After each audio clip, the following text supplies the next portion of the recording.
Greetings, everybody. Welcome to the centennial kickoff for the College of Education. We are celebrating our 100th year this year, and with this very special, right? It's awesome, right? This talk is a very special talk, and we're really excited that you all came out to enjoy it. My name is Kurt Sudbrink. I'm the Assistant Dean for Development here at the College of Education. I am here tonight to introduce you to our Master of Ceremonies tonight. Her name is Jennifer King Rice. She is the Dean of the College of Education. Jennifer started as Dean in 2017. Having served 22 years as a college professor, as well as an associate dean. Jennifer received her BS from Marquette University in English and in mathematics, and she received her MS and PhD in education administration and social foundations at Cornell University. Dr. Rice continues the college's 100-year tradition of strong leadership. During her first 2 years, she has completed a visionary action to impact strategic plan. She's increased graduate program rankings in U.S. News & World Report from 5 graduate programs ranked to 9. She has surpassed the Fearless Ideas Capital Campaign goal of $14 million. And she has made numerous improvements to how the college creates new knowledge, how we prepare future educators and leaders, and how we serve the community. Please join me in welcoming Dean Jennifer Rice.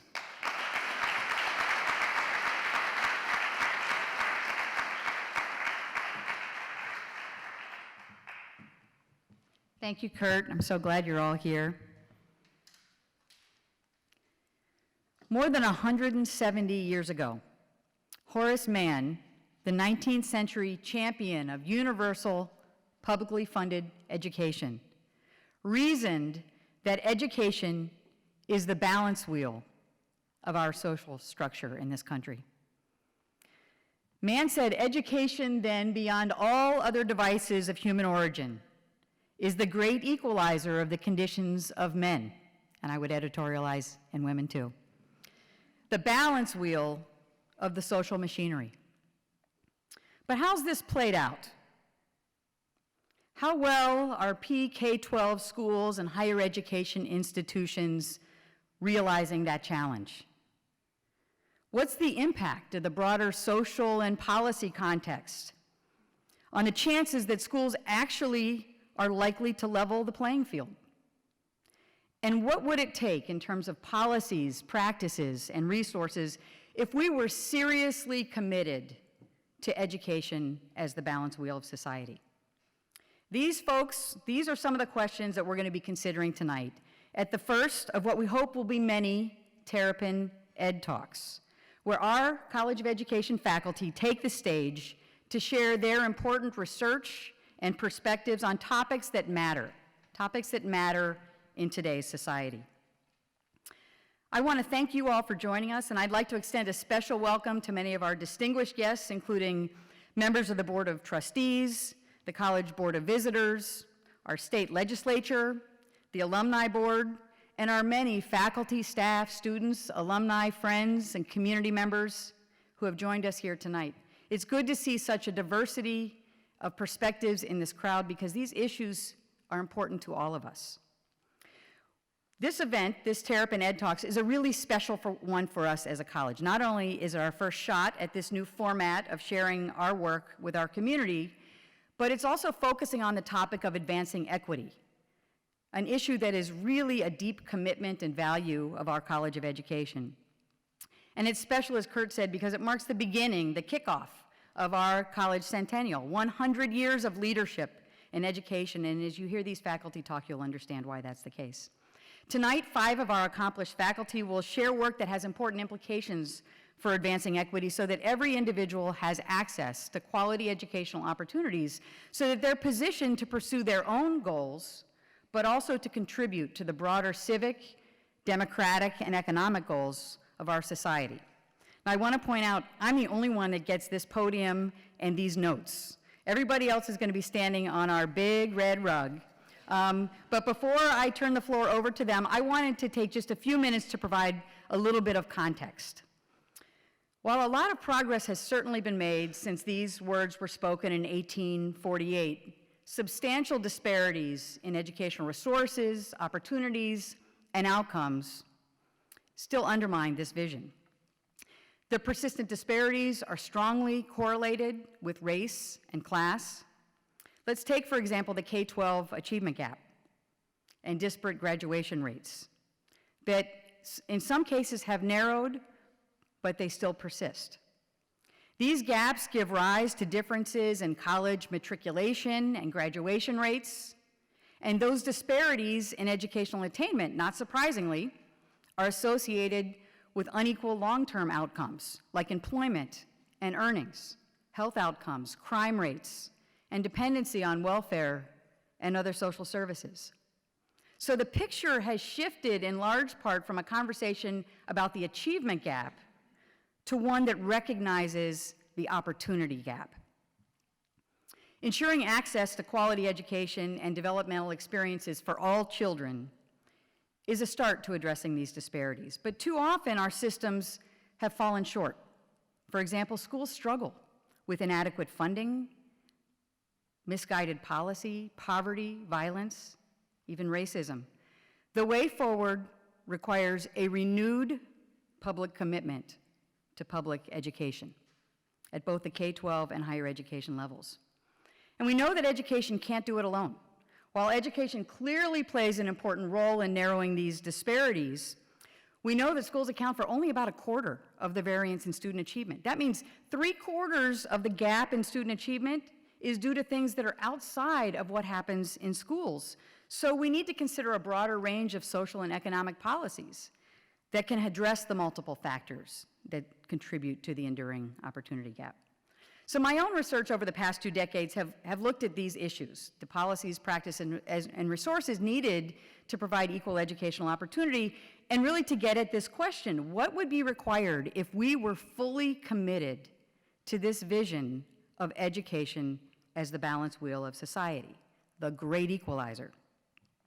Well, I want to end with 4 propositions that I hope you'll think a little bit about as you leave this talk tonight. First, we need to recognize the broad goals of education, including civic responsibility, democratic values, economic self-sufficiency, and cultural competency. The narrow focus on achievement test scores, while they're important in helping us track our progress and recognize where gaps exist, they miss the bigger, broader purposes of public education. Second, we need to ensure that all schools have the fundamental education resources that they need to promote student success, from effective teachers and principals in every school and every classroom to challenging and culturally relevant curriculum. Third, we need to expand the scope of schools in high-poverty neighborhoods to provide the kinds of wraparound services like nutritional supports, health clinics, parental education, recreational services, extended learning time, and the list goes on. But we need to not just meet the cognitive needs of these students, but also their physical, social, and mental needs as well. And we need to support and promote a policy context that's more proactive about equal opportunity.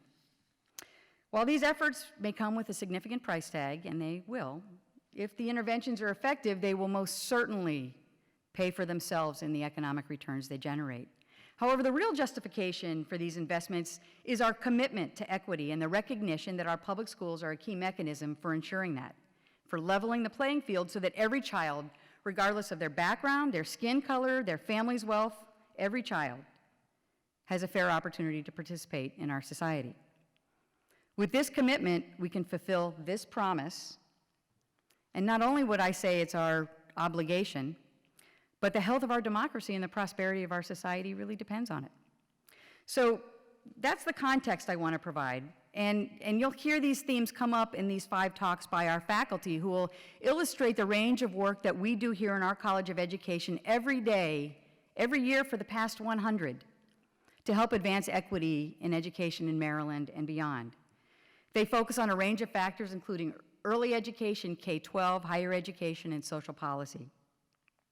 We hope that along the way, you'll share your thoughts on these talks through the hashtag COE100, and I say that as though I know what I'm talking about. I really don't, but that may mean something to you all. Hashtag COE100 in honor of our college's 100 years of leadership in education. So this is how we're going to go from here on out. I'm going to introduce each of the speakers in turn to come up to our big red rug. And once all the talks are done, they'll all join me back on stage where we'll take some of your questions. So if questions come up, you might want to jot them down along the way and engage in a broader conversation about the themes that have emerged from their talks. And before I make the first introduction, I just want to, in the deepest and most sincerest way, thank these 5 colleagues of mine who have taken very complex research and distilled it into these TED-style talks to share with you all tonight. This would not happen if it were not for them. So I'd like to now welcome to the stage our first speaker, Dr. Patricia Alexander, Distinguished University Professor in the Department of Human Development and Quantitative Methodology. Dr. Alexander's work focuses on topics such as learning, individual differences, and the interaction of knowledge, interest, and strategic processing. Dr. Alexander will talk about the non-smart use of smart technologies, the new digital divide for today's iGeneration. Please join me in welcoming Patricia to the stage.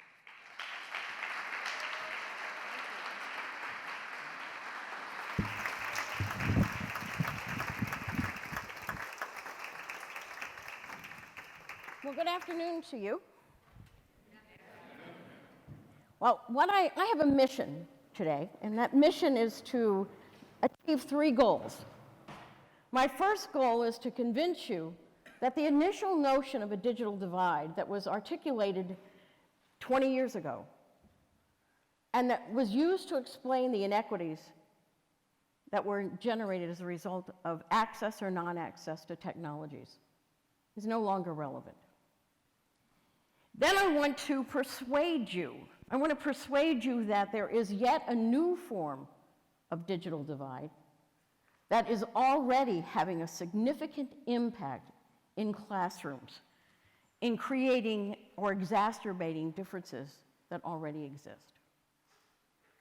I think most importantly, my goal today, my third goal, is to motivate you as parents, as policymakers, as educators, and as students, that there are steps that you need to take, that we must take now if we ever hope to lessen the inequalities that are emerging in schools.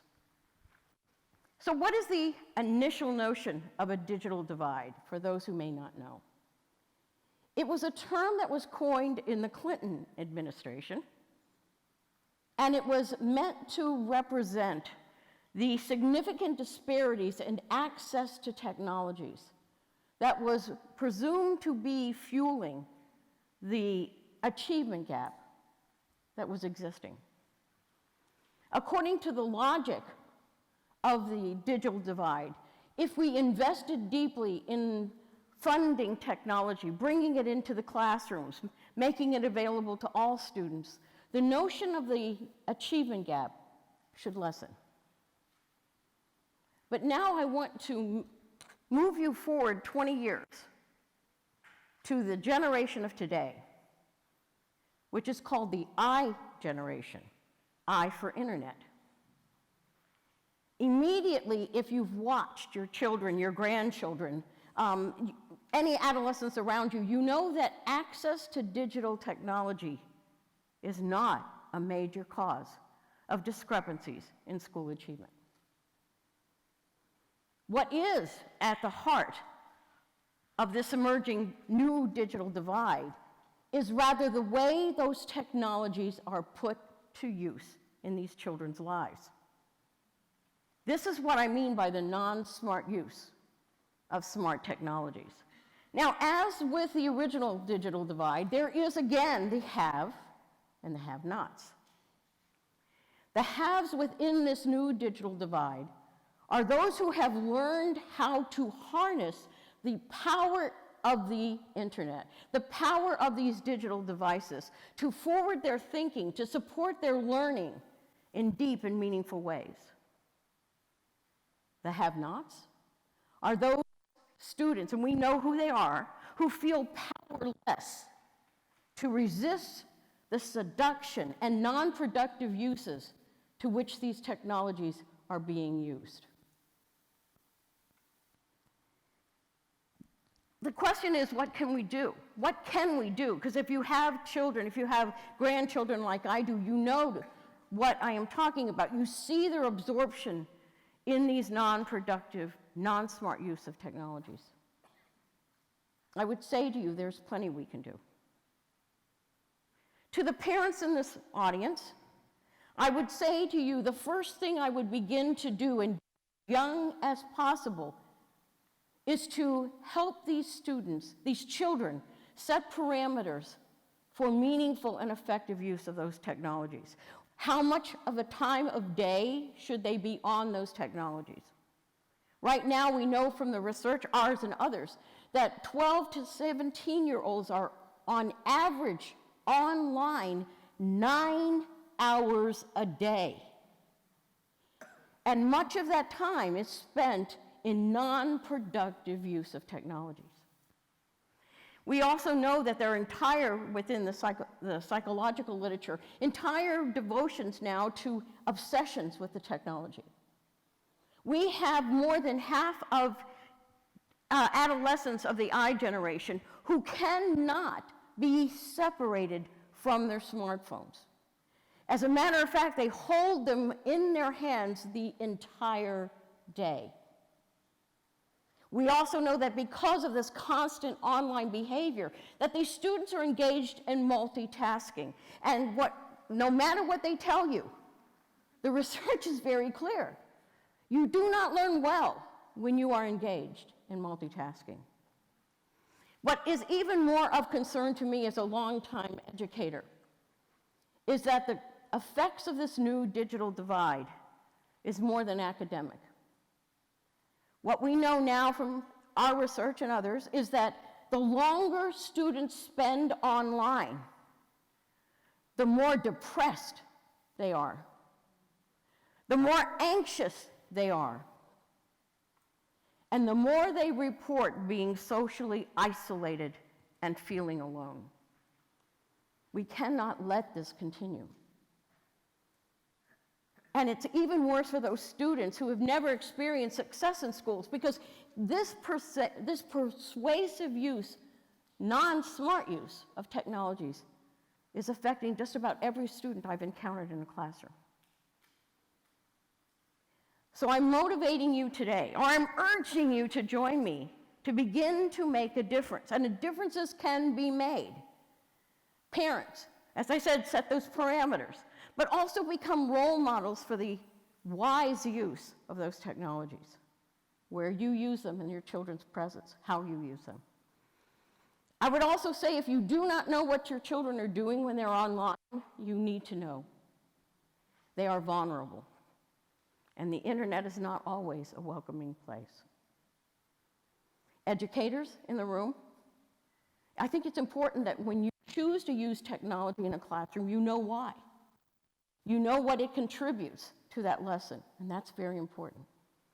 You also know what your students are capable of doing in the absence of technology, as well as with that technology. And students, one of the things I've learned by gathering data from the students that I teach is you need to be aware of your own habits with regard to technology use. How long are you using it on a day, and how are you using it? If we succeed to work together, I do believe change can be made, and it needs to be made. This is not a healthy situation, and it continues to exacerbate whatever inequalities exist in classrooms already. But I am optimistic. I do believe if we collaborate, we make and we work together, that we can free students of the unhealthy bonds to these technologies and allow them to soar and realize optimal learning for all students. I want to thank you for listening to me, and I hope you are motivated and continue. Thank you so very much for listening.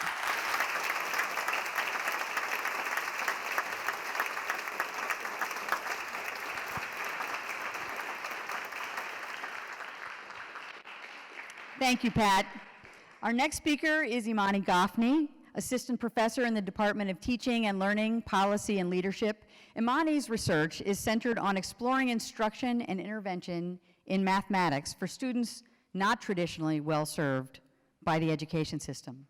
Her talk is called From Oakland to Wakanda, Transforming Mathematics Classrooms to Become Equitable and Empowering Spaces for Black and Brown Students. Please join me in welcoming Imani.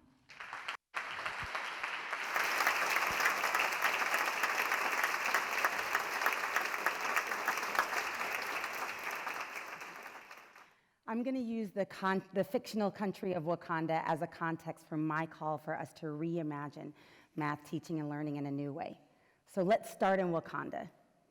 Wakanda is the fictional kingdom of Wakanda is a small country in East Africa made up of 5 tribes that were actually inspired by for people around Africa.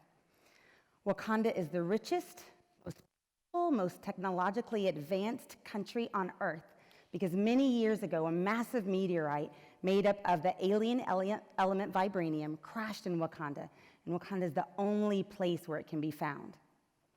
So now we're going to skip forward ahead to America, and we'll toggle back and forth in my talk.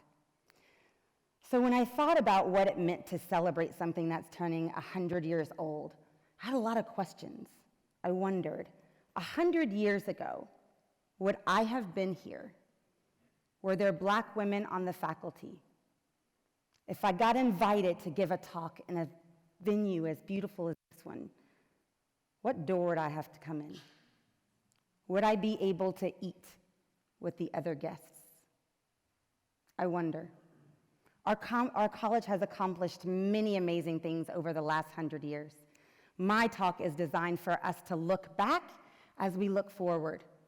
I wouldn't have been here 100 years ago, but I am here now.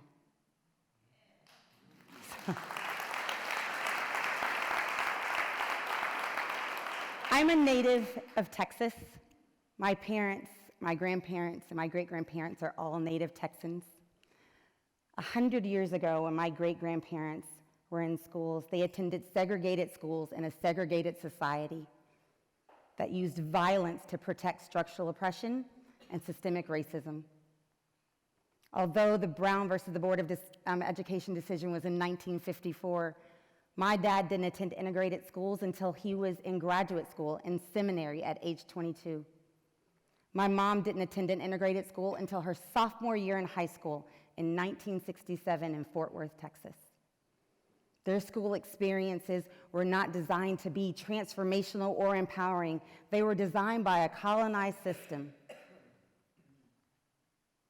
But the brilliant and amazing Black teachers who saw so much in them inspired them to excel beyond the limits that society had set for them. And so they did. And so today I try to carry that torch forward. So really seeing the movie Black Panther was inspiring for me because I had never seen an image of a free country of people that looked like me and those in my family. The director, Ryan Coogler, talked about how the main character, T'Challa, as a uncolonized free African man, made him rethink what it meant to be African and what it might mean to be African American. Ryan and his team tried to create an image of a free country of African people, an advanced society in every way where gender equality was the norm and racism didn't exist. So how can we use Wakanda to help us think differently about what happens in math classrooms today? So in Wakanda, vibranium is used as the central resource. They use it to power the trains, they use it to power the cities, they use it to inspire technological advances in medicine and science. They even use it as their national defense system. So if we imagine, for the sake of argument, that in mathematics classroom, the main source, the vibranium, is the math content, take a second to imagine who in math classrooms is seen as powerful. So I'm going to say it again, because if you really think about the answer, it's a little uncomfortable. Who is seen in mathematics classrooms as powerful? Who has voice? Who has agency? Which students might feel the need to assimilate because when they look around their advanced mathematics classroom, they don't see other kids that look like them. They're constantly swimming upstream against a sea of deficit and oppressive narratives that dominate our schools. Which students show up to school without this burden? What do they look like? What might it mean to take seriously creating schools for students like T'Challa and Shuri and Nakia? What might it mean to take seriously our work as educators, especially math educators, to help students develop a positive math identity, where they get to see themselves as smart and powerful, not because they're in the advanced mathematics classroom, but because they made a great contribution that moved the group discussion forward. Or they came up with an innovative strategy for a community problem, like gerrymandered congressional districts that compromise accurate representation in a democracy. My research focuses on specifying and articulating the teaching practices that can provide access, power, and agency for all students, but in particular for Black and brown students. So I'm going to leave you with 3 things that I think of what it means to use a Wakandan lens. 1, we have to challenge anti-Blackness everywhere we see it in society and in our schools. 2, we have to work to identify where structural oppression and systemic racism are still showing up in our society, especially in our schools, such as the over-identification of African American students in special ed, or the inhumane discipline practices that often try to control and police small Black and brown bodies that are in schools. And 3, we all have to take personal responsibility for the curriculum we use, for the teaching practices we employ, for the kind of learning environments we create, and most importantly, how we use our voice and our vote in a democracy. I was giving a version of this talk one time, and a school administrator said to me, "Dr. Goffney, those are all good points, but you know what? My teachers don't see color. They just see children." And so my argument then is my argument now. That's part of the problem. My husband and I are the proud parents of 2 amazing daughters. Our oldest daughter, Britt, is a senior in the College of Education, majoring in middle school math and science.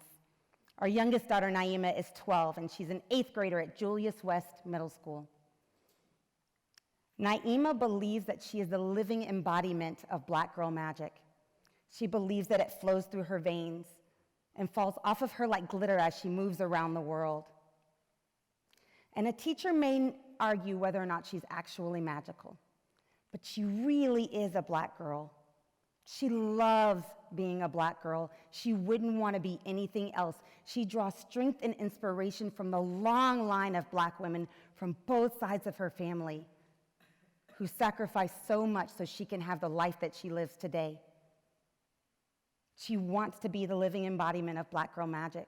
And for a teacher to not only say, not only do I not see her for how she sees herself, but I don't see her for who she really is. Using a Wakandan lens falls to all of us.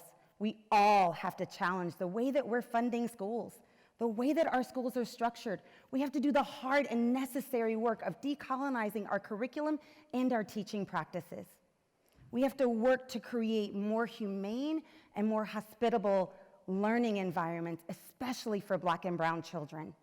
And in doing so, we can free the next generation of scientists, scholars, doctors, engineers.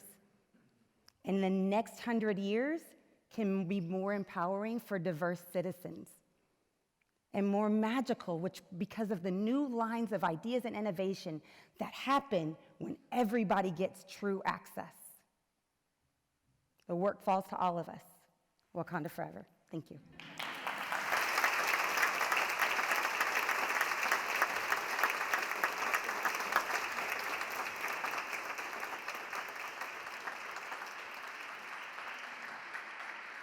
Thank you, Imani.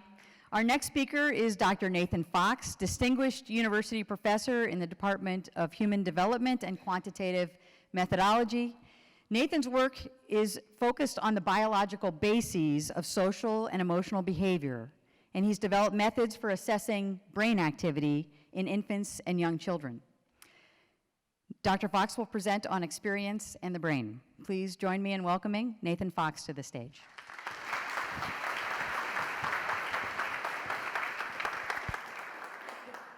Good afternoon. So, 1994, the first administration of Clinton and Hillary Clinton, who's the First Lady, organizes a conference at the White House on early childhood education and neuroscience. It turns out that way back then, we didn't know very much about the effects of experience on the human brain.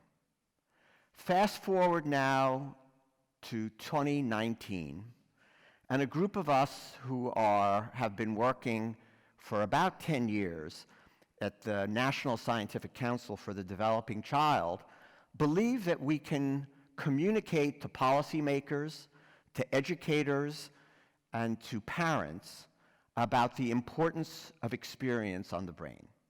So what I'm going to do this afternoon is tell you 3 core concepts that are important about the effect of experience on the brain, and hopefully 3 takeaway messages that are associated with each of those core concepts. So, the 3 core concepts. The first is brain architecture. Think of it as a metaphor. How do you build a house? Well, you start with a strong foundation. After you have that strong foundation, you put up the walls, you do the wiring. But without a strong foundation, the house is not going to be properly situated and may in fact fall down. Similar with brain development. Without a strong foundation, the brain is not going to develop properly, and experiences are not going to be met and experienced as they should be. Second metaphor, serve and return. So this is, some of you may play tennis or may have played tennis. It's all about hitting the ball back and forth. But the metaphor here is about what babies and young children need and want in the world. They want to be able to interact with people. They want to interact with their caregivers. They want a back and forth, a dialogue. And they want that dialogue starting very early in life and throughout early childhood. It's important. It supports healthy brain development. The third metaphor is a little bit tricky because when we put it together, we were wondering how could we talk about the issue of stress and its effect on the brain. So the problem here is that everybody experiences stress, right? If you say to somebody, well, you know, are you stressed? Are you stressed out? Yeah, everybody is stressed out. Everybody has experienced stress. But there is a type of stress that we call toxic stress, which does deleteriously affect brain development. And that's stress where the child, the infant or the child, does not have the buffering of a caregiver or a community. Okay, let's go to the 3 takeaways from these 3 core concepts. Here's a graph that I love showing, mostly because I like to say that you can see what we mean by changes in the brain. We talk about plasticity, that's how easily the brain can change. And you can see here that in the first years of life, it's easy for the brain to change. When I think about myself and I go over here, it's not so easy anymore, right? The blue line is the effort that you need to change the brain for that plasticity to work. And you can see here that as you get older, it becomes harder and harder for you to change your brain, right? But what's the take-home message here? The take-home message here is that early is important. Brains change rapidly early in life, and plasticity is greatest early in life, and the effort that a child needs to learn is least early in life. They can learn languages, they can learn motor skills, they can learn sports, and all sorts of things that are difficult once you get older. So early is the most important thing here in terms of brain development. Second take-home message, serve and return. So if interaction between individuals, particularly between a child and its caregivers, is so important, why are we separating infants and young children at the border and separating them from their parents and their caregivers? Why are we leaving them caged up in horrible places? They don't have the opportunity to experience serve and return, and they don't have the opportunities that will allow them strong and healthy brain development. So serve and return is critically important for healthy brain development, but taking that away from infants and young children is really deleterious to their development. Third take-home message, toxic stress. So I've been working in Romania. It's a country in Eastern Europe. Some of you may remember that it had a history of separating families from their infants early in life and placing those infants and young children in institutions. Those infants, pictured here in this image, they experience toxic stress. And we know from the work that we've done there that toxic stress affects the brain, even at this early age for these children. So if I show you images here, you can see a positive relationships and extreme neglect. And extreme neglect, that's from our Romanian institutionalized infants, and positive relationships from children who are raised in families. What's the take-home message here? The take-home message is that communities need to support each other and families to provide them with access to early childcare and early education, not just starting at pre-K, but starting early in life. Because in order for us to allow children to develop to the potential that we would like them to have, we need to provide them with the supports, community supports, that will allow them to thrive. Thank you.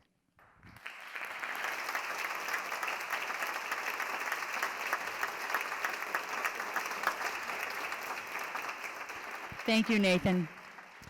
So our next speaker is Dr. Julie Park, Associate Professor in the Department of Counseling, Higher Education, and Special Education. Julie studies how race, religion, and class affect diversity and equity in higher education, including the diverse experiences of Asian American college students. This afternoon, Julie's talk will address race on campus, debunking myths with data. Please join me in welcoming Julie.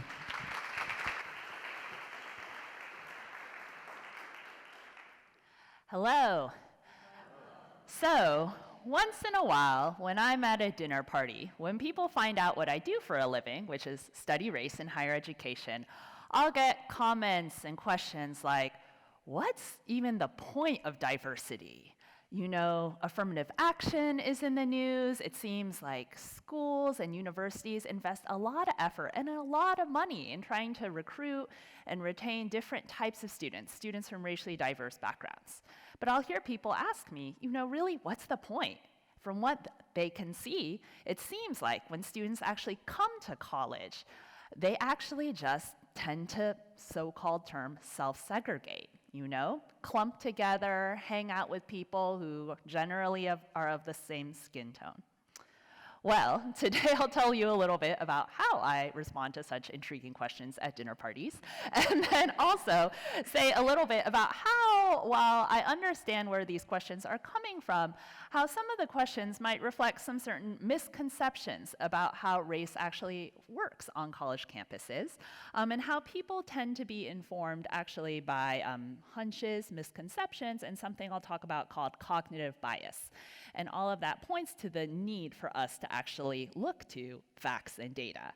And then finally, I'll say a little bit about how we can respond to these types of questions and engage in dialogue. All right, so going back to my dinner parties, in terms of when I hear that, since I can say, well, actually, I study that for a living, I can tell them that from the research studies that we have that actually track data sets of thousands and thousands of college students from around the country, contrary to what they might think, students are actually having a high level of engagement with racial diversity during college. And in fact, students of color in particular, the students that I think some of these people think are just sticking to themselves and not branching out, students of color have the highest rates of cross-racial interaction, that is, interaction across racial ethnic lines. They have the highest levels of interracial friendship. At most places, they don't really have a choice. They're constantly interacting across race, whether it's in the residence halls, in their classes, on the intramural field, in other venues. People might think of things like, I think when people ask these types of questions, they have a certain image in their mind. So they might be thinking like, oh, I saw on the news, or I walked by a college campus and I saw that one table of black students who were sitting together. Or maybe I passed by and I saw there's this flyer for an Asian American student organization. Aren't those evidence of that students are really just kind of clumping together? But while I understand where that's coming from, where that misconception is coming from, we tend to overlook sometimes that students, while they spend some time in the cafeteria together, they don't literally camp out in the cafeteria all day. They have multifaceted and very busy lives, right? So they might spend, an hour or two sometimes in the cafeteria with students who might share their same racial ethnic background, and they might go to, say, an Asian American club or a Arab American student club or whatever, but those kinds of activities tend to take up, 1 to couple hours a week, max. And not only that, these venues that seem like they're promoting self-segregation are actually, what the research tells us is they're actually critical because they serve as these recharging stations for our students of color especially.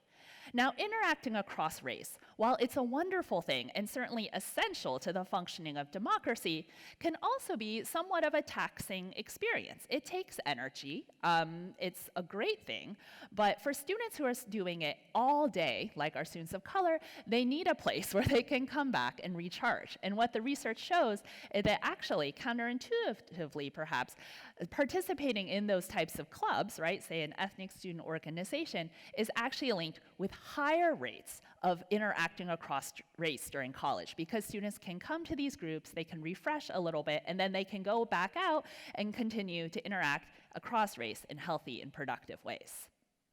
Now, I wrote this entire book talking about some of the other myths that, addressing myths, right? And how can we address these myths with actually data and research? But I actually wanted to take a step back and think about why do people have these myths to begin with, right? Why are people so shaped kind of by what they may have seen on the news, right? And I understand the average person is not sitting around reading academic studies, as enthralling as they are.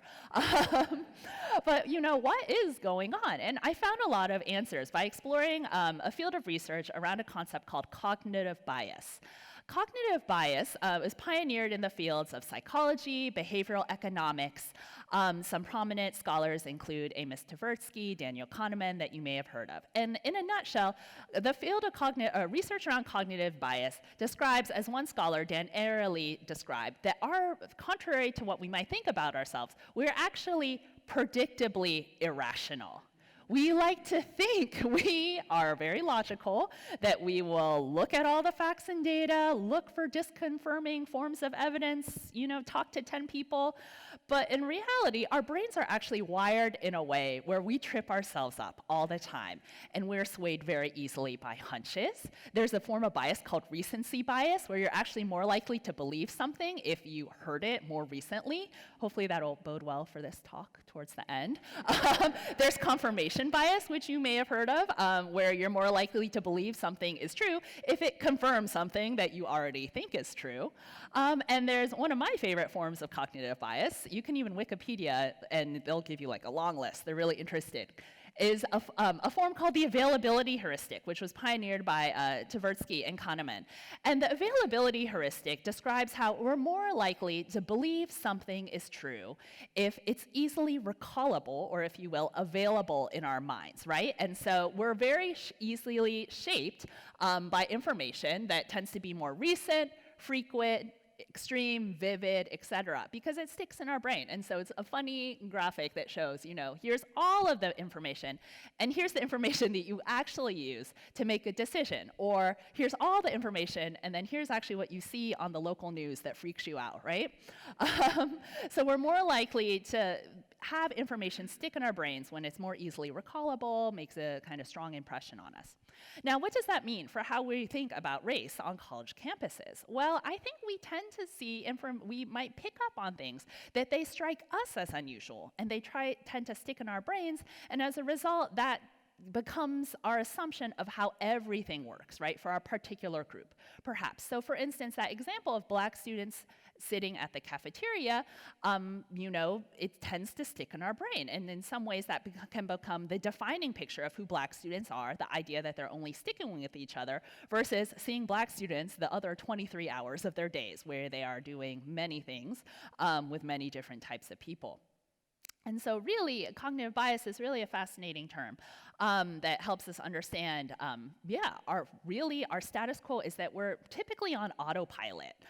We don't think a lot in terms of always looking for, the full range of facts and data. We kind of have to coast to a certain extent. However, that underscores why racial diversity is so critical and important in the first place, right? Because when we can bring different types of people and voices to the table, especially those that are typically not represented, it can do a lot to disrupt that sort of automatic thinking and help us think, hey, I hadn't thought about that in that way, or your perspective is contrary to what I thought it may have been. And those things are actually really good for our development, for the goals that we want our students to have in terms of developing more complex ways of thinking and knowing. So the next time you're at a dinner party, perhaps, and these types of comments come up, you can come back and say, actually, I heard about some research.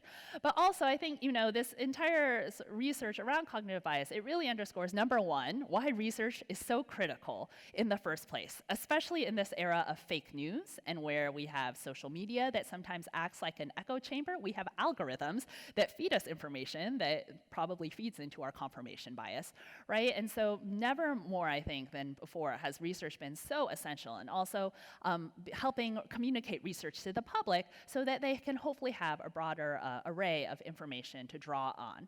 And then secondly, really underscoring the importance and criticalness of racial diversity in the first place as something that can take us off autopilot, as something that's critical to the functioning of a diverse society, and something that is, a fundamental part of our role as educators in preparing students for citizenship in a diverse democracy. Thank you.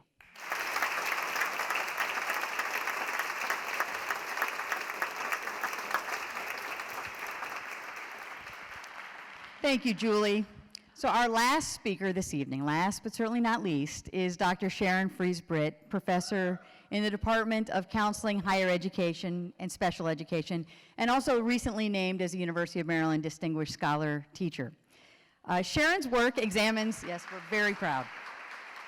Sharon's work examines the experiences of high-achieving Blacks in higher education and underrepresented minorities in STEM fields. Please join me in welcoming Sharon to the Red Rug.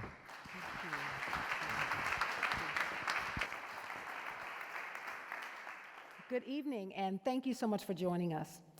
You know, if you go back to 1919, 100 years ago, the presence of African Americans in higher education was negligible.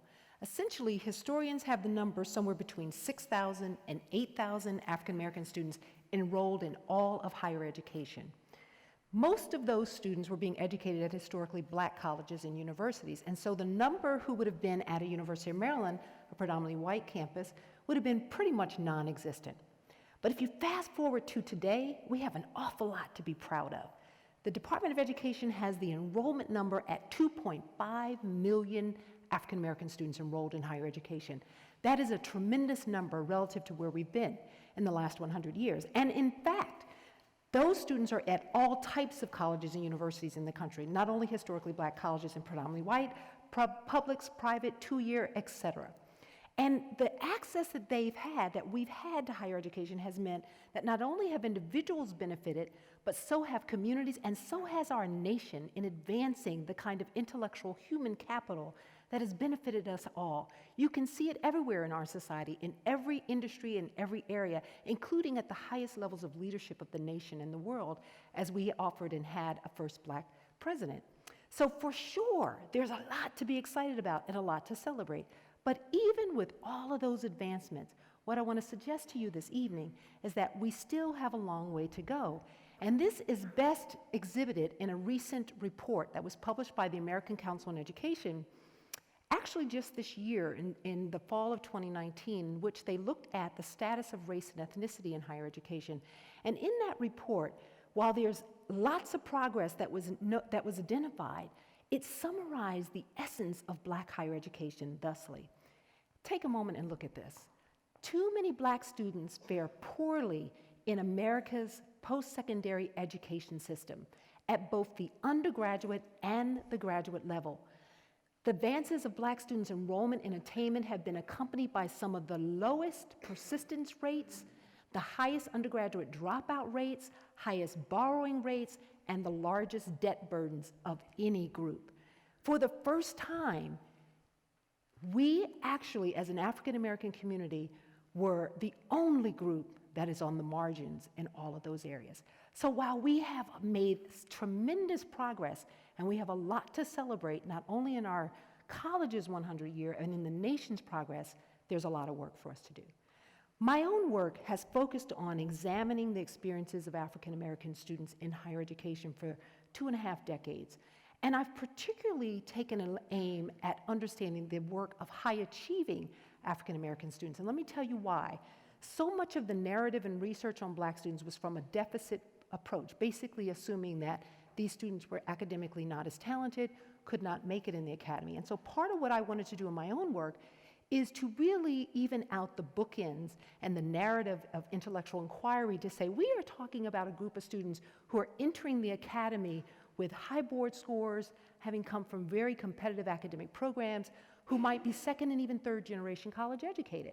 Now, we know that's not the story for all students, but we've heard so much of the other end that I was very interested in positioning this group of students to say, we're bringing in very capable students, but what's happening with them in the process of being in our educational systems? Let me share with you 4 quick themes that have emerged out of my work. One is that faculty matter significantly in the success of students. Teachers, faculty matter significantly. And here's why, because my work is centered on African American students in STEM fields, non-traditional fields oftentimes for African Americans. And in the STEM field, the role of the professor, particularly in engaging with a young scientist, is in helping him or her to understand the acquisition of skills that are actually skills that you need to do science research. And so that work with a professor matters in the ability of a professor to fortify relationships and help that student make those connections. And what we know in our scholarship is that those relationships aren't always easy to develop. And in fact, African American students in STEM fields struggle with finding faculty who really are investing in their education. But when they do it and they do it well, it matters. And it's also important in STEM fields that we diversify the professoriate so that students have a range of faculty that they're working with. But having said that, because it takes a while to get a diverse faculty, you don't have to be the same racial background and even the same gender or any other factor to affirm a student and to work well with a student. You have to care about their education and understand that you're preparing them for our society. Number 2, a theme that shows up very strong in our work is the academic proving process. Everybody in this room has had to prove their capability, whatever your areas are. Students, faculty, staff, parents, boards of regents, everyone in this room understands the notion of proving oneself. But what I've heard consistently in the students that we've studied is that they have to continually repeat this proving process, even once they've already demonstrated that they have the capacity to do the work. And that takes away from the kind of intellectual energy they could be using towards advancing themselves. They're taking that kind of energy and redirecting it, trying to prove that, yes, I still belong in the program, I still belong in the major. So that academic proving process wears down the capability of students. Number 3 is our campus climate. You know, this has been said several times this evening, but we're in a larger context in which things have shifted in ways that there's a resurgence of energy around kind of divide and hate. And our campuses are feeling some of that. And it isn't so much that it's pervasive in every part of our campus. Surprisingly, it shows up still even in the classroom from peer-to-peer interactions as well as the overall engagement. So we have to take that seriously. We have to be thoughtful about that and understand that our students are coming to a campus where we all are a part of making that a productive environment for them to work at and to hit the best part of their experiences academically. And then the last theme that I want to share with you is the notion that our Black students are much more diverse than we ever think about them being. We tend to think about Black students in a very monolithic way, and a lot of the high-achieving students I've studied in STEM fields identify in various ways in their sense of being Black. Black American, African, Caribbean, Afro-biracial, and even the ways in which their gender identity, their sexuality intersects, they're challenging us more in ways that are differently than perhaps we've been used to seeing. And all 4 of these themes become critical, as well as many others, in understanding as we move forward how we're successful in working with this group of students. You know, there's been tremendous progress, there's been tremendous ways in which we have definitely, as a society and as a college, advanced the needs of our students, and I think we have a lot, again, to be proud of. I want to leave you with something that I think reflects in many ways the ways in which I think we have to start thinking about our work in the next 100 years of our students, and it comes from nature. And it comes from a very simple thing that we all experience every day. If you've ever heard a bird singing, it's not singing because it has an answer for you. It's singing because it has a song for you. And what we have to understand is our students have their own songs. And sometimes when we're in the classroom, we're only looking at what they answer, but not what they're capable of in their song. So I encourage you, as we're doing the work that we do, not only as faculty, as peers with each other, but also as educators and as parents, what's the song that our students are bringing to us? Thank you so much.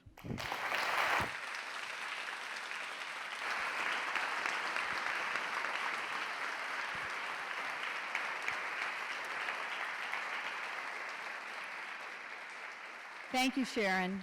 What wonderful, just amazing presentations that just so thoughtful and thought-provoking in every way. So we are now going to host a Q&A time. We're going to have the speakers come back on out once we have these chairs set up. So if you have questions, I would encourage you to come up. We have microphones here in the aisles, and what I'm going to do is try to take a few questions at a time and then let our panel kind of answer the questions that seem most relevant to their expertise and their presentation. So that's the plan. Folks, you want to come on back up?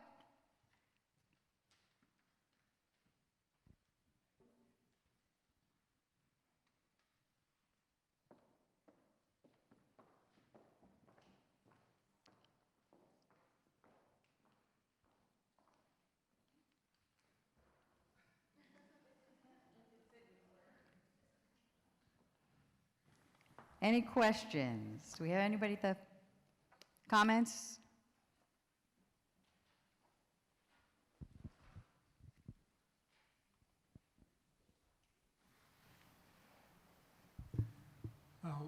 We've just had the Kerwin Commission make a rather interesting set of recommendations and costs for the Maryland Public Schools.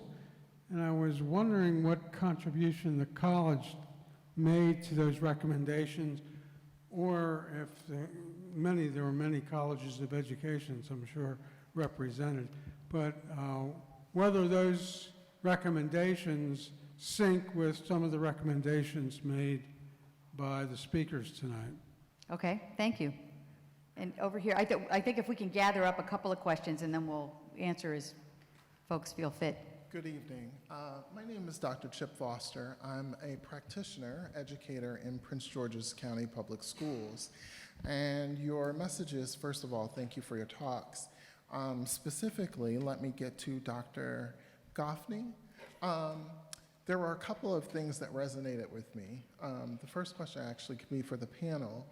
As professors, what are you doing in terms of preparing your future students who are entering the educational field to have an equity lens once they get into public schools? The second thing that Dr. Goffney spoke of was affirming identities once you're in a classroom environment.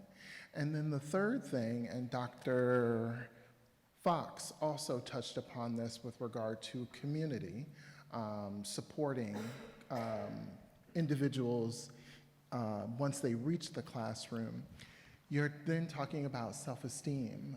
What kind of outreach or recommendations would you have for parents and communities to equip students to go into the educational system such that they have positive identities and then can get to institutions of higher learning such that they're prepared and can withstand the cultural pressures? So a lot of information, a lot of questions, but basically affirming identity and what can we as practitioners do?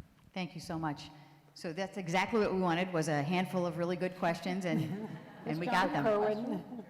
What's that? I think John has a question. Okay. Yeah. I was interested, particularly the variety of experiences you bring to bear, particularly dealing with minority students. Part of the cognitive bias or dissonance is the mythology surrounding affirmative action in terms of what the impact actually is on the beneficiaries of that. In other words, there's a theory out there that, proving yourself, that one of the negative results of affirmative action is that everyone who fits into one of those categories when there's been outreach, whether it's women or African Americans or Asians, has to continually prove themselves that they would have been there anyway, or that they deserve to be there. And in all of your research, be interested to know what you see today in terms of the impact on students and their approach and their image of themselves in those contexts. Great. Okay, we'll start with those, and if we have time, we'll take another round. How about that?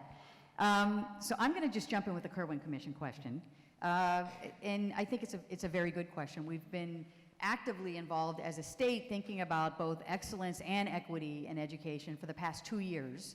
We have some very important recommendations on the table that amount to a pretty significant price tag.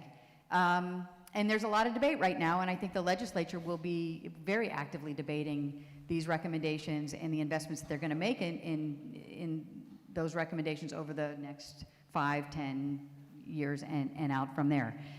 In terms of our college's contributions, so we have had a number of faculty members who have been part of the work groups for the Kerwin Commission. There's a teacher education work group, there's an early childhood education work group, a special education.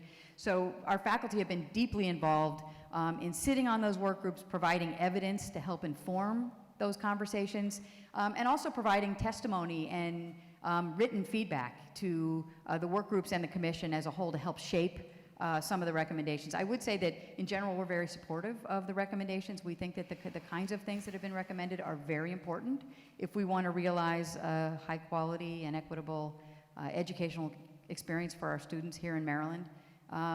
But it isn't cheap, and I think that thinking through how we might fund this is going to be the next major challenge. Just one last thing I want to add to that is the activity that our college has been playing in the teacher pipeline. We recognize that providing high-quality teachers in every classroom is critical if we want to meet the expectations of a world-class education here in Maryland. And we have a desperate teacher shortage in many of our counties. And those shortage areas are also most pronounced in classrooms that are serving poor and underrepresented minority children and in certain subject areas. And we have to do something about this. I will say we're working really hard in this College of Education to attract more bright kids and career changers into teaching. But again, like I said in my opening remarks, this is bigger than what a college of education or any school system can do. This is a societal perception issue, and it's going to take some investment and changing the narrative around what it means to be an educator. And I will just finish by saying, I think that this is one of the most important national crises that we're facing. We hear a lot about climate change, food insecurity, we hear about the wage gap. None of those things will ever be addressed if we have a shortage of K-12 education teachers. Okay. I'm going to stop there. Other questions? So respond to something else, not Yes, that Kerwin. so let's jump around it. Yeah. Okay. So I guess I could answer the question about what do I do as a teacher educator. So here I am a part of a team of wonderful, supportive, brilliant colleagues. I'm in the Teaching, Learning, and Policy and Leadership Department, and I'm a part of the Center for Math Ed. And all of my colleagues in Math Ed are actively trying to think about how do we work at this intersection from being deliberately attentive to issues of equity in the many ways they show up, and what does that mean for our work as teacher educators?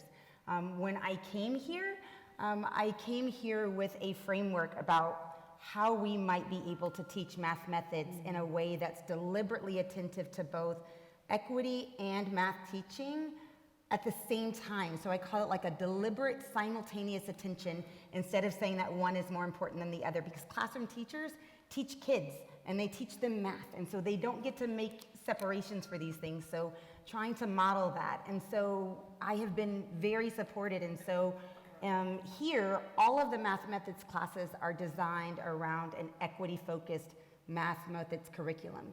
The PDS coordinators, the other people that serve the interns are always very, very supportive in helping us push their thinking. The challenge is that our interns come to us having been raised in just the soup of the racism that exists in our college, right? So oftentimes I'm the first Black professor that they've had, sometimes the first Black teacher. And so grappling with some of those dilemmas, but we work to create practice-based experiences to teach them that they have to both know the content very, very deeply, because the more that they know about math, the more they can hear a range of responses from their children, which is the thing that's actually going to make the classroom more equitable. So they need to deeply understand the math, but they also have to have a passion and caring and see who students are and work to build relationships. So even though it's math methods, the very first thing we do each semester is start with building relationships. And so doing that work helps create them. I also teach a content course at Shady Grove for practicing teachers. So I think that part of our work as professors is both teaching people in the field and teaching brand new teachers. And so doing similar kind of work with teachers in the field is the way that I think that we can get it spread out, because unfortunately a lot of the teachers in the field didn't necessarily have an equity-focused math methods course when they went through initial certification. I'll just say something about the affirmative action question, and and my colleague may also want to chime in, I'm not sure.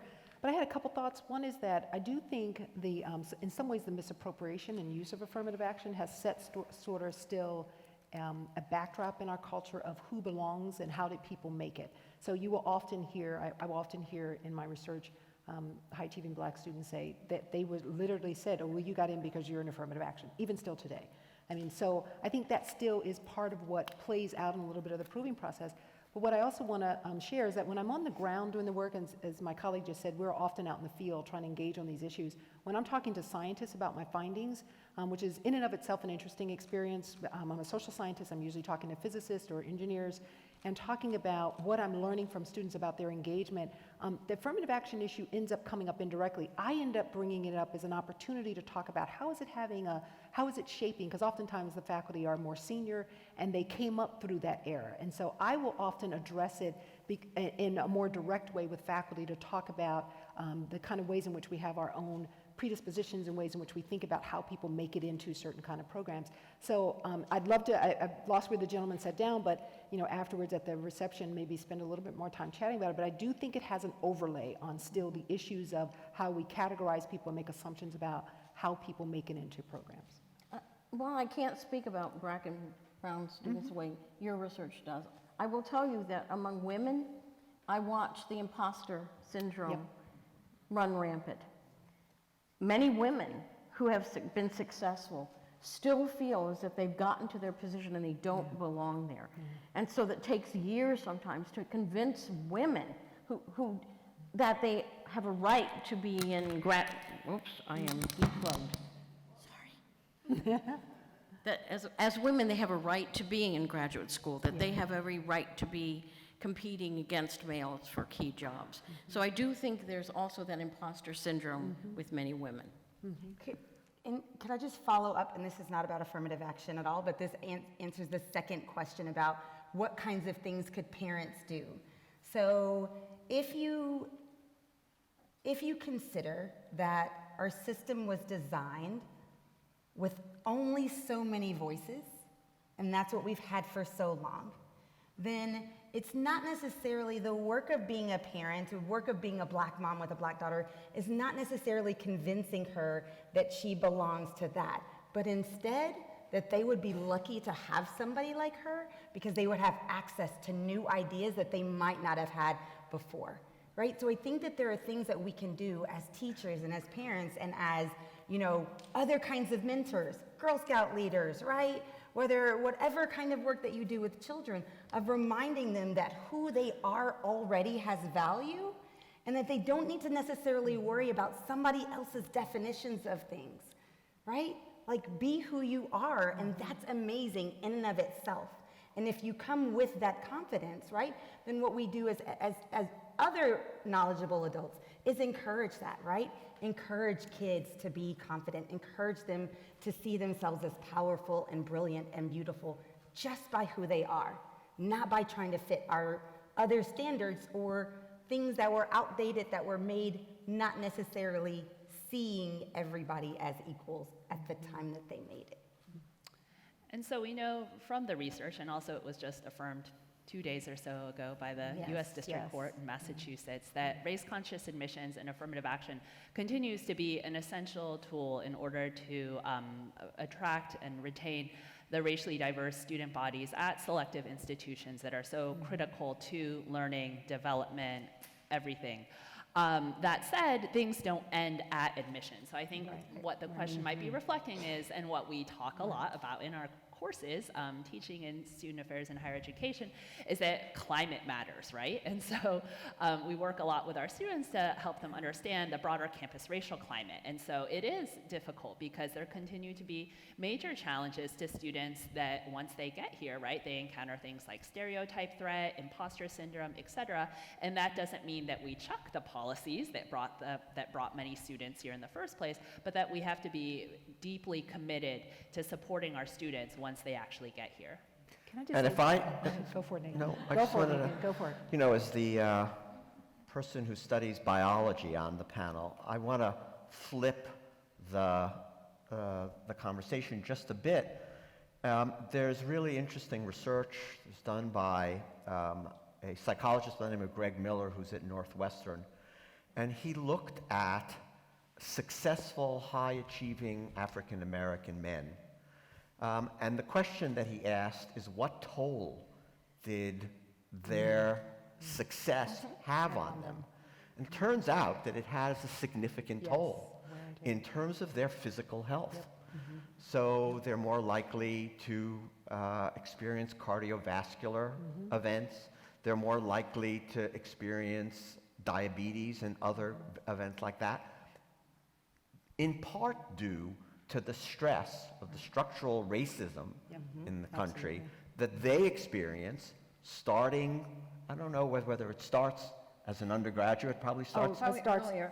earlier, Baby, and Starts for with them, research. that's right, and for them, starting, and for them being successful Right, exactly. and being smart, they pay a Right. toll. Right. So there's a lot that we need to be aware of in terms of the effects of racism on our bodies and also on our brains. So just two quick things, because and I'm going to go back to the affirmative action one. I think part of the challenge with affirmative action is we connect affirmative action conversations with people who look like me and not with people who look like all of us. So in other words, a lot of affirming of people have happened in different ways in this country. We didn't call it affirmative action, and I know that's a longer conversation, but we affirm the rights of people who are alumni or their children or athletes. We have different ways in which we affirm, and I see some of you all nodding in the audience, but we locate affirmative action with black people in particular in this country, if you break it down and talk to an audience, and I think that's problematic, because we've had lots of ways in which we've affirmed people's access to education or to other kinds of, it's true, it's very true. And the last other quick point I wanted to make, based on my colleague's comment, is that the research and connecting the research of the telomeres of African American women, meaning the cell, but this is biologically, and you know this is not my area, Nathan, but I'm going on in there, that the wear and tear, the stresses that we're encountering, and it's certainly for a lot of marginalized communities, is a physical biological response, and we're starting to see that we actually have shorter capability in our bodies physiologically to continually deal with the stresses. So it's very real, and it definitely occurs for our students at the collegiate level, if not much sooner. But I want to just go back to women in higher ed as well, because we had an interesting conversation in my graduate advanced seminar the other night. Women who with young children or have families, in order to make it in a lot of disciplines, are constantly having to juggle, who feel guilty that they're not able to carry completely the maternal responsibilities or they feel that's necessary, and still succeed in higher ed. When I got my Distinguished University Professor Award the other day, I apologized to my son, because as a single parent, I know the cost on him was tremendous. And women have to deal with that in so many ways. So I want to bring that up. Absolutely.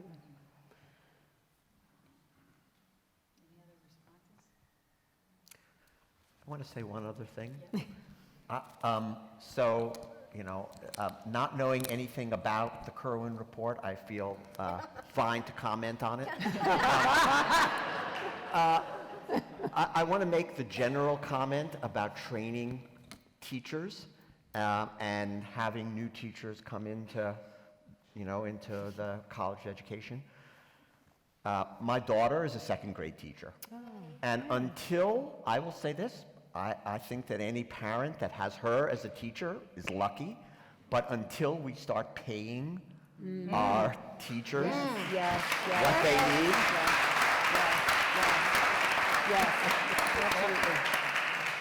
Absolutely. That's right. Yes. I'm kind of short, so, this works. This works. Good evening, everyone. My name is Tanisha McCullers. I use she, her pronouns. I'm a resident director here at the University of Maryland in my third year. Consider myself an educator, someone who's been a part of higher education for the last few years.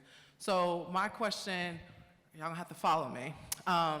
Dr. Fox, you talked a little bit about plasticity in your talk and how changing the brain becomes very difficult over time.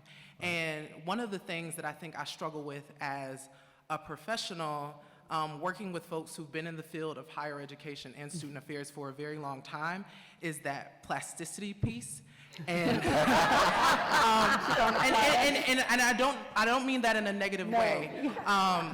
However, I guess my question for the panel is, how do you, if I'm coming in and I'm doing a lot of reading and research around white supremacy culture and how it impacts how we teach students, what we teach students, when we teach it, where we teach it, why we teach it, and that's impacting our practices, how am I holding my colleagues accountable to that while recognizing and naming plasticity is a real thing, right? And change takes a lot of time, but how am I, white supremacy culture is a huge thing, and it is really hard to kind of process and think through. Even me, it's really difficult. So my question for the panel is, in you all's work and research, when you recognize that there are systems and structures in place and you're working around people or with people who don't have that same understanding, not because like they haven't been exposed to it. How do you work with that, and how do you hold them accountable to educating the students that are literally our future? That's my question. Okay, thank you. Let's take this last question, and then we'll answer those two. Okay, name is Carlos Medley, and I'm just a member of the public. Several years ago, We're glad you're here. Yes, thank you for coming. several years ago, the McDonald's Corporation discovered the truth. Their marketing organization let them know that black people are not white people with black skins, and that there were differences in how they socialize and how they think and how they process. What responsibility do you believe that higher education has to be flexible and adaptive to these changes or to these differences? Thank you. Well, I'll answer the question a little bit about plasticity, although I don't know if I can answer it really to your satisfaction. So what I tried to show in that figure is that plasticity is greatest early in life. But plasticity doesn't end at a particular time. And learning doesn't end. I'd like to think that even though I'm at the other end of the curve there, that I can continue to learn, and my brain can continue to change and become aware of new things. It's just that it's harder as we get older. So in that sense, we don't want to give up after a certain point, right? We don't want to say, well, if something doesn't happen early in life, you're forever doomed. That's not really the case. So I can respond, and it's not necessarily like with the research about the plasticity, but more about like how do you work with people who see things very differently than you and might be resistant to new ideas. A colleague of mine named Rochelle Gutierrez calls it playing the game to change the game. That as you learn the structures, that you can try to make changes from the inside because you'll understand how and why things are working. So one of the most important tools, and I literally just taught about this on Tuesday, is asking good questions and getting really good at asking questions of your colleagues and sometimes of yourself. Who showed up today? Who was confident? What kinds of answers did I get from different people? What kind of responses did I get them? Did I say, wow, Naima, that was such a great explanation. Could you say that louder so the whole house can hear you? Let's all make sure you're hearing. And then you turn and you say, thank you, Marcus. That was very nice of you to tell us what you got. And then you change, right? So students and people know when you're investing in them and when you're not. So learning to ask really good questions. I think the other thing you have to do is be willing to show people things that they don't see. In my time as a graduate student, as the only African-American person on my research team initially, there were so many different things that I saw that the other people didn't see. So then I had to come up with a frame about how I could get them to also see those things and hold them accountable for having an answer for them, right? And so I think that using that same strategy as you're trying to work within the higher ed system might also be fruitful. Oh, no, go for it. Say something. You are, this is my dean. This is my dean. She's saying say something. She wants to say something. Get to say something. Please. All I was going to say is that to answer that part of the question about working with folks, being at the table with scientists for 25 years is not always easy, hardcore scientists, but it's been a rewarding long-term process of deciding I need to see what I can learn from them and what I might bring. So the longer I stayed at it, there are days I go home now, and trust me, where I go, Lord, why am I doing this work? But what I've learned is their thinking process and what shaped them, and I think I've given some of that. So you stay at it. You stay at it because you're going to also map on new things for yourself as you exchange things with them. And as our colleague said, we can all continue to learn. Thank you. That's a good note to end on. I just want to wrap up by, first of all, thanking our faculty speakers. I don't know if you all know, but this is not the most natural format for university faculty. So if I were to sum it up, 5 minutes, 2 slides, no notes. That's not usually how we do business, but this took some preparation, and I just want to thank them for going along with me.